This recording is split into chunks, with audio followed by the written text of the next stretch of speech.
know why I'm here.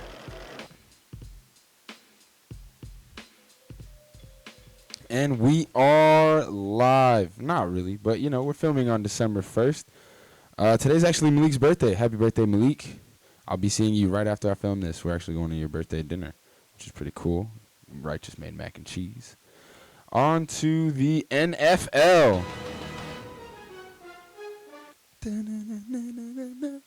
Makes me so happy. All right, so first game of the week we had on 2. On Thanksgiving should have been 3. We'll get into the third later. We had 2 on Thanksgiving. We got Houston versus Detroit. So Deshaun hasn't had a turnover in 6 games, and in the game versus Detroit, he absolutely shined. Him and Will Fuller connected for a bunch of touchdowns, a bunch of yards. Will Fuller's actually out for 6 games, virtually ending his 2020 season for a PED, or at least a banned substance problem that he had. But he came out, made a statement, said that it was actually a medical professional who advised him to take the drug. And, yeah, that's not really his fault. I mean, ignorance is bliss, I guess. But I'm not going to hold that against him because he said he was sorry immediately. And, Okay. So the Lions lose on Thanksgiving again, which is awesome because this leads me to Matt Patricia getting fired. Fired. Like the guy from Cat in the Hat. Yeah, Matt Patricia, he's out of there. Detroit needs a head coach. They also fired their GM, so they need a GM. And I'm glad that they're cleaning shop. That was a long time overdue. And, yeah, I bet you Matthew Stafford's pretty happy. Washington versus Dallas. So Gibson actually had 3 touchdowns on Thanksgiving, which is the most by a rookie since Randy Moss in 1997. When he had that legendary stat line, what was it, like 3 catches, 3 touchdowns, 187 yards or something crazy like that. So that was pretty cool. Dallas had a 4th and 1 early in the game in their own territory, and they threw a 9-yard hitch route. And then in the same game, had a 4th and 10 and did the worst fake punt I've ever seen. And their head coach still has a job. So, I mean, I guess I feel bad for Matt Patricia because I guess his owner is less stubborn than Mike McCarthy's owner because Mike McCarthy should be out of there, and he's only been there for like 9 games. Nah, it's been 12, but whatever. Mike McCarthy's not the future. Jerry's probably going to fire him after the season. And then when he explained the call for the fake punt, he said something along the lines of, you miss 100% of the shots you don't take. Like, it was like, you got to have faith in all the plays you call, because if you don't have faith, they're going to work, then they're not going to work. And I was like, what? So you're coaching on faith and belief now? There's no strategy to what you're doing. You're just being like, I think that, whatever, man. This is going to work, right? No, man. Oh, that guy's such a goon. I don't think he's the guy for Dallas. I don't think he's going to be a head coach in the NFL anymore. But, yeah, he still has a job right now. Las Vegas and Atlanta. This was the most shocking game of the – so I wasn't going to write the scores for these games down, and then I had to for Las Vegas and Atlanta, so I wrote them down for all of them. So Las Vegas lost 43-6. Atlanta's trash, and they beat Las Vegas, who's not trash, 43-6. You beat Kansas City, and then you almost beat Kansas City again, and then you get thrashed by the Falcons. Las Vegas has a lot of explaining to do. Yeah, Atlanta's 43 points is the most they've had in a game since 2016. I'm not really that excited about it. That's probably the peak of the season. Las Vegas was so desperate that Nathan Peterman threw like 5 passes or something crazy like that. And although he's the internet GOAT, he's the worst quarterback in NFL history statistically. The Chargers and Bills. So this was actually a pretty disappointing game from the Chargers coaching staff. I was fortunate enough to watch the end of that game. They ran the ball in the 5-yard line, no timeouts left, with less than 20 seconds left in the game. You don't do that. You're first and goal, and you ran the ball. You just wasted like 12 seconds. You don't do that. You don't run the ball. You done messed up, Aaron. That was so frustrating. Though it didn't look like they wanted to win the game, and that's a shame because their quarterback is so young and so hungry and so good, and they just deserve better. And Anthony Lynn's not a bad guy at all. He won the locker room over. He still has all the hearts of the players, but it's like he's just not making the decisions that meant to win games for that team. Buffalo was able to squeak out another. Buffalo has had some close games this year that they could have lost, could have won, versus not very good teams. So Buffalo, although I do respect Buffalo, they are one of the best teams in the league. I don't think that they're as scary as everybody bills them to be. You gonna learn today. My bad, I'm sorry. That's what I was waiting for. So the Giants versus Cincinnati. So the Giants are 4-7, and they're in the first place for the NFC East. I called it way back in the day when they only had one win. Go back and watch the podcast. I called that they were gonna win the division. That division's so bad. They're 4-7 in their first place. I called it. Okay. They're gonna keep on the success. They're gonna win that game. There's nothing to report about Cincinnati because Joe Burrow's out of there. So virtually they're not even an NFL team anymore. Tennessee versus Indianapolis was crazy because Tennessee absolutely dominated. Tannehill ran for a touchdown, threw for a touchdown. Derrick Henry had 3 touchdowns. A.J. Brown had a bunch of yards. A.J. Brown has been balling this year. He's one of the best young receivers in the league. Indianapolis could not run the ball. For as much crap as I've given Tennessee's defensive line and their pass rush and their ability to stop the run, they completely bottled up Indianapolis's young running back core, and they really were able to do a great job. Yeah, they allowed 26 points, but like your offense scored 45, so it's a team victory. When your offense is scoring fast, you're gonna let up the ball a lot, and that's okay to let up that many points. But this was a great win for Tennessee. Tennessee's one of the best teams in the league. I knew they were going to eventually put it together and figure it out. They're going into the playoff run looking hot, looking good, because that was a great divisional W. Cleveland versus Jacksonville. So this game was actually pretty interesting. It was a good game. Cleveland terrifies me because they're 8-3. Their record states they're one of the best teams in the league. Statistically speaking, they're one of the best teams in the league. But they cannot impress anybody on game day. They 27-25 versus Jacksonville, and Jacksonville's literally purposely trying to lose games. Bruh. Come on, man. Jacksonville lost a close game. Every close game that Jacksonville loses is like a moral W because it's like you almost win, even though everybody knows you're not supposed to win. So it's like you almost do it, but you lose, so you also can still tank for Trevor. So this is awesome for Jacksonville.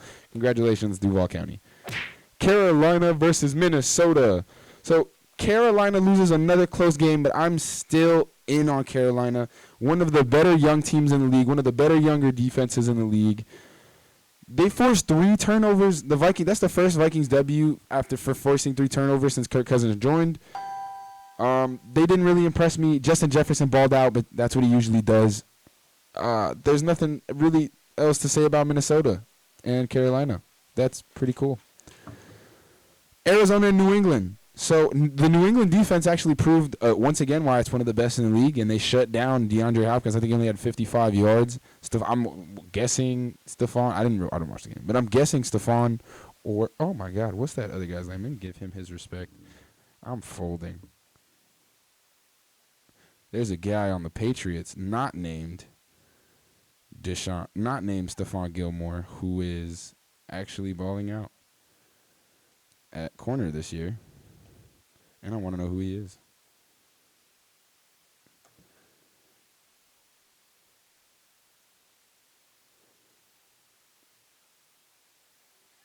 Dang, I can't even find it fast. That's crazy.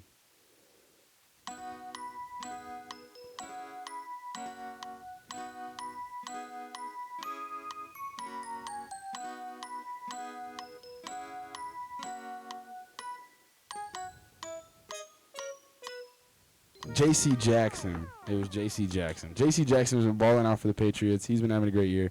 He probably could have locked up Hopkins. But anyway, that defense proved that they're one of the best because they shut down one of the best offenses.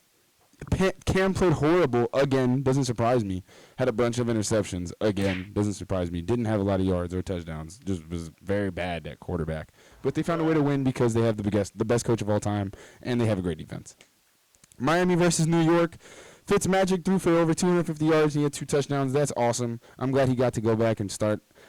Not that I don't love Tua, but there's just something about when Ryan Fitzpatrick takes the field that I think just makes everybody in South Florida happy. So definitely love to see him play quarterback for us. Finn's defense was amazing, as usual, against that terrible, terrible, terrible Jets team. Made it look easy. The Jets are 0-11, which is pretty impressive, actually. I didn't think that the coaching staff was that bad because that's a talented roster. So this coaching job is so bad that they're making a talented roster lose these games. That's actually impressive. Congratulations to the New York Jets. New Orleans versus Denver. So Denver didn't have a quarterback. They actually pulled a wide receiver off the street. I'm kidding.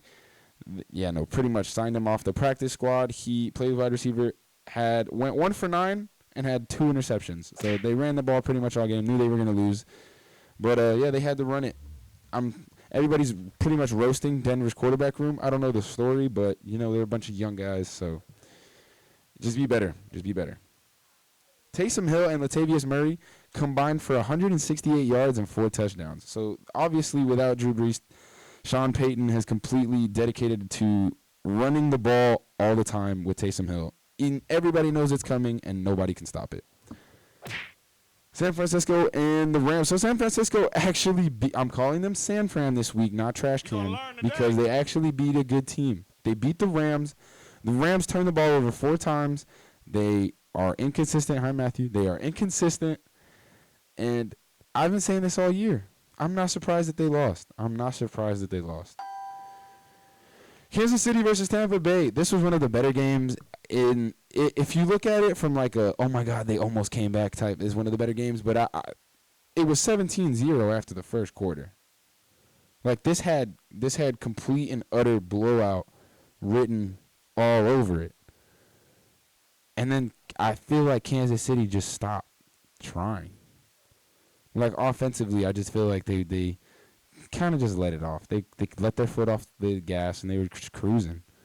They knew their defense could hold up, and they just cruised. Mahomes had 462 yards, but 269 of them were to Tyreek Hill.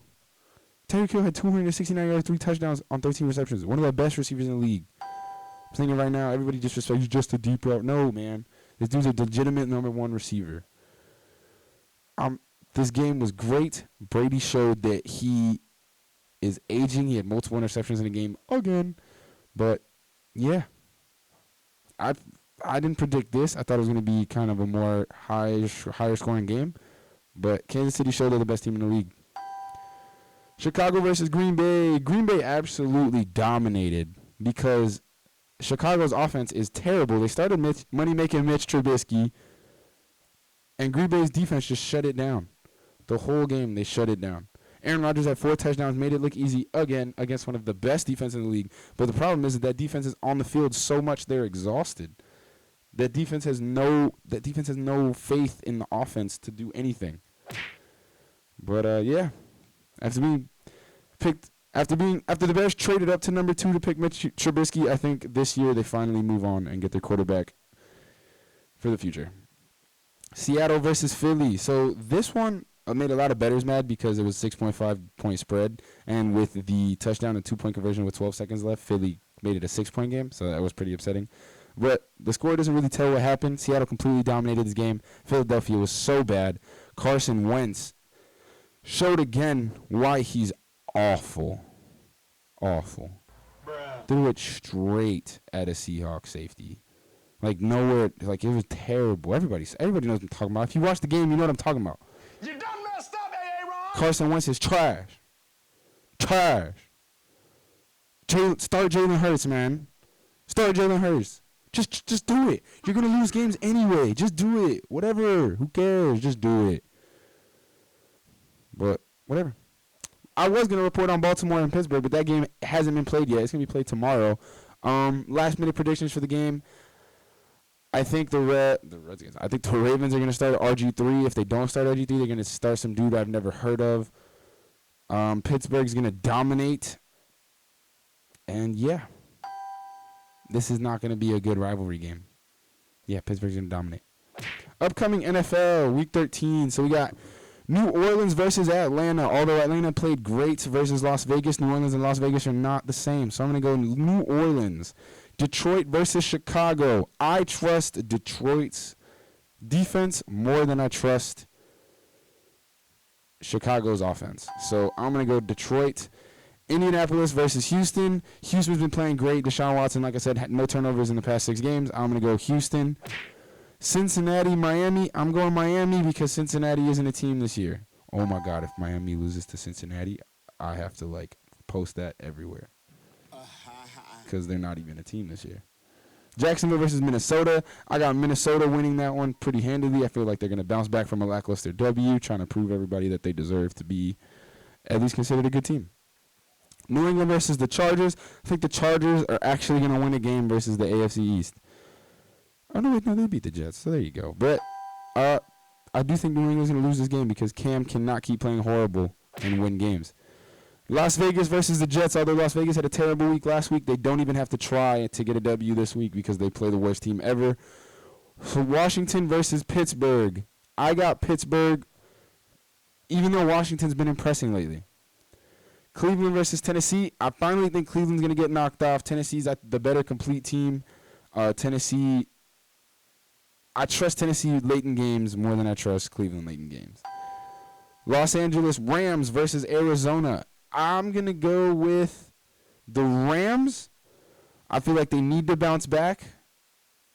They need to keep that record straight because they play in the hardest division in football.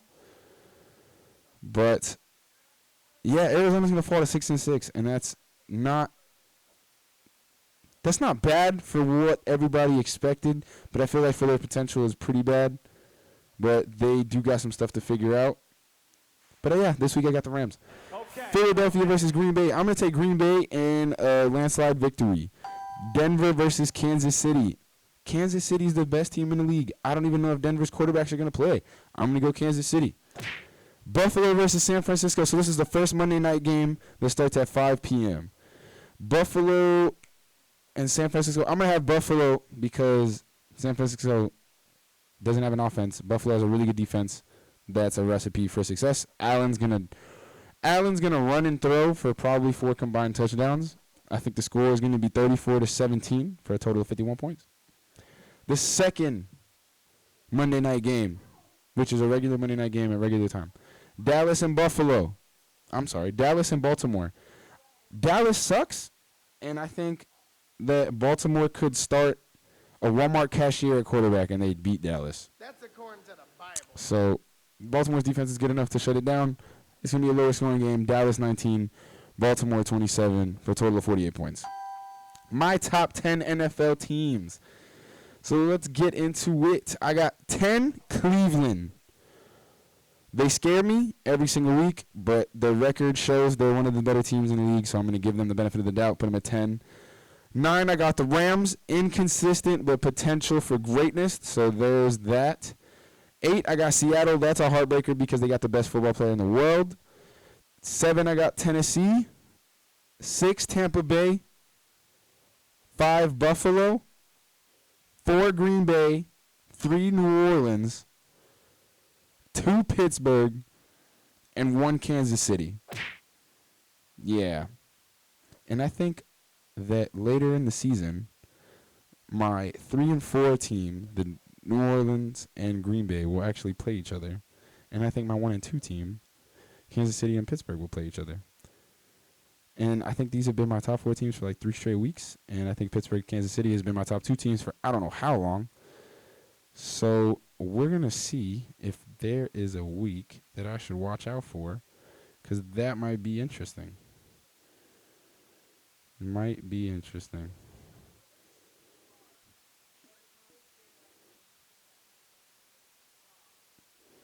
Dang, we got to play Kansas City.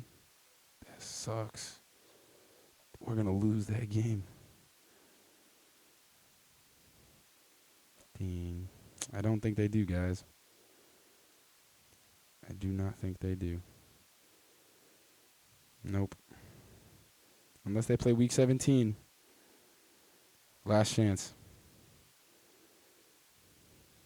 Negative. So, I was wrong. But yeah, that would have been pretty cool. So, let's recap. UFC Blaydes versus Lewis actually got scrapped. It became Smith versus Clark. So Blaydes tested positive for COVID-19. I hope he's okay. Anthony Smith and Devin Clark got bumped up to the main event. It did become a 5-round fight. Anthony Smith actually subbed Devin Clark like I kind of said he would. I knew he would win. Back against the wall. Lost a few fights in a row. Guy absolutely dominated his last 2 fights. He needed a W in order to stay in title contention. And I really loved what he said afterwards. He said, I'm just looking to get better every single day.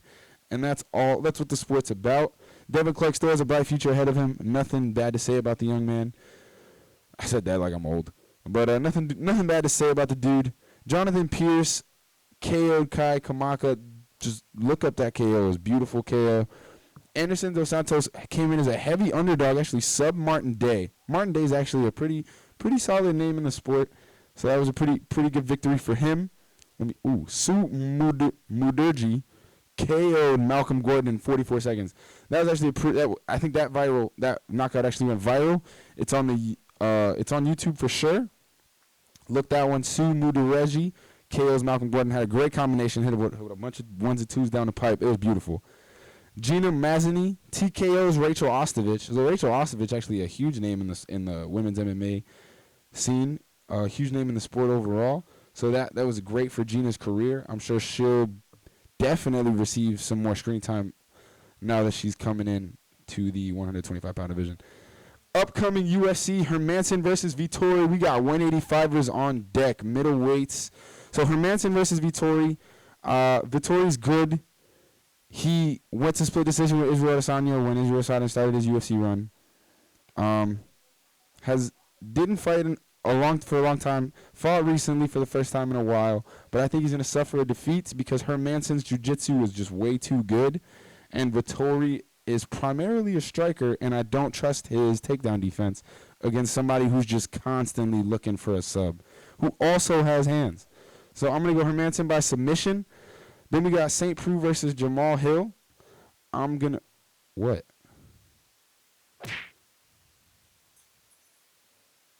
What? Sorry, my mom just walked up. I don't even know. We're doing it from the Heezy today, so I got the robe on. So we got Ovin St. Preux versus Jamal Hill. I got Hill by KO. OSP's been on decline for a while. He'll pick up a random sub every couple fights, but other than that, I do feel like he's on the decline. He's been showing that his chin's deteriorating throughout his last couple fights. So I'm gonna go Jamal Hill by KO, TKO. Some notable names on the prelims this week. Gian Vellante always puts on exciting fights. Matt Wyman always puts on exciting fights. And Louis Smolka always puts on exciting fights. They're all on the prelims on ESPN+. This is going to be a super good card on ESPN+. So, tune into that. And then one last minute announcement before we go. We are going live on Thursday with Blue. So I'm going to drop this episode Thursday in the morning time. And then that evening we're going live with Blue for an NBA through free agency recap. That's going to be pretty cool. All right. Thank you to the Raw DJs. Thank you to Brian Flores. Love everybody. Bye, buddy. Bye to that drawing of Buddy. And we're out of here. Woo! Almost didn't woo.